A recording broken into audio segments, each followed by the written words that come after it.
there guys, it's Mr. Velocity from Fanbuild once again, and I'm here to show you how to make a second home studio.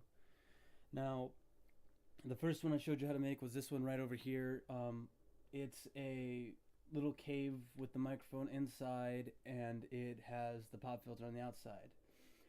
You may be hearing some background noise. That's because I have my window open. It's kind of hot in here, and plus it's winter, and it'll give me a cool breeze. But for the I'll get to it when the sake of the effectiveness comes down to it. I'll show you what I need to do. This one is to show you how to make a home studio or a portable studio, portable recording booth out of stuff that you really, well, it's stuff you can use. If you don't have it, you can buy it, or if you're gonna go buy it, then it's probably best to go buy the actual stuff.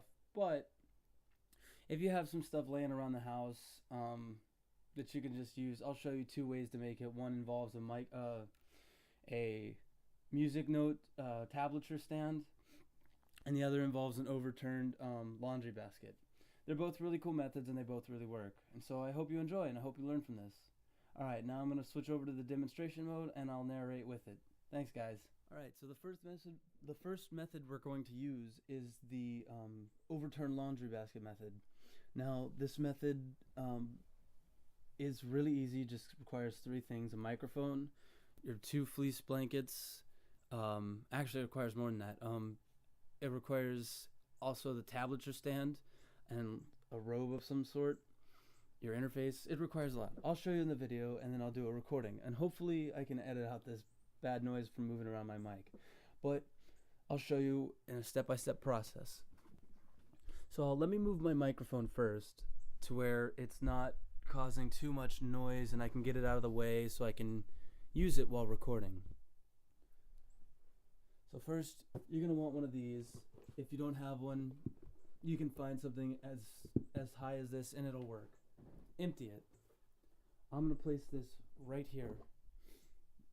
As you can see, it's standing up. The second thing you're going to want to do is you're going to want to fold one of the fleece blankets.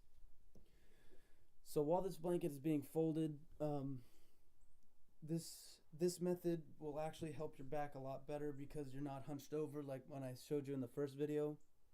Just got to get all these creases out. Fold it once, fold it another time, or one more time, and then there you have it. Then you're going to want to place that on top of the hamper or the laundry basket. Now here's the sake of moving my microphone.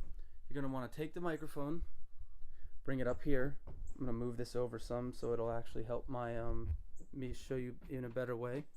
Move that over here with your second folded blanket, as I showed you how to fold it the exact same way I showed you how to fold the first one. You're going to want to put it over top of it in that cave method that I showed you in my first video. You might want to angle your mic a bit better so where it's not, in the way of the blanket, or the blanket's not in the way of the mic, but you want to make sure it stays up. I'm also going to put in the pop filter. That should be a good enough method right there. So now the next thing you're going to want to do is you're going to want to get your music stand or the back piece to it. And real quick, I'll go get that, and then I'll come back and show you.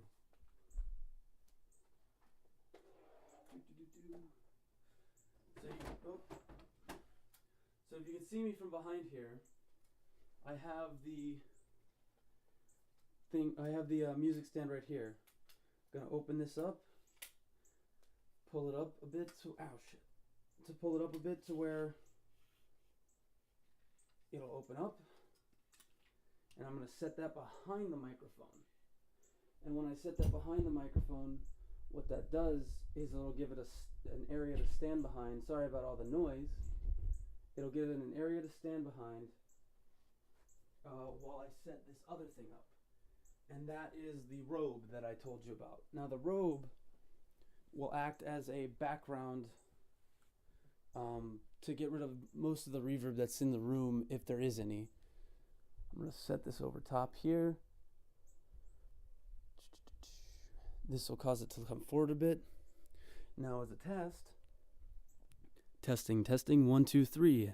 Hopefully it sounds better and you don't hear a lot of my P's and B's and plosives.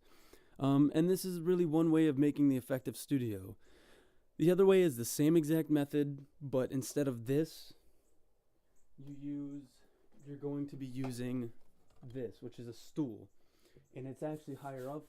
Probably not as sturdy since this has a wider base, but it works the same amount. It works just as fine.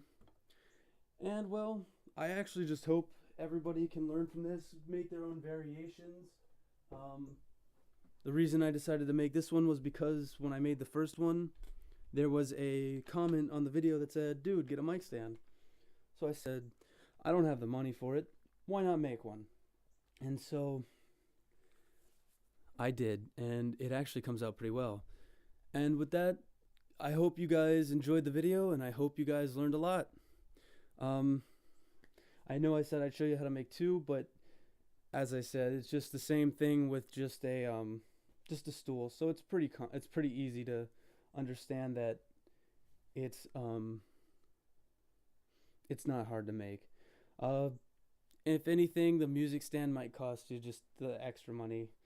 It's not or the microphone, whatever you have. It's a very simple method, very easy to learn. All right, guys. Well, take care.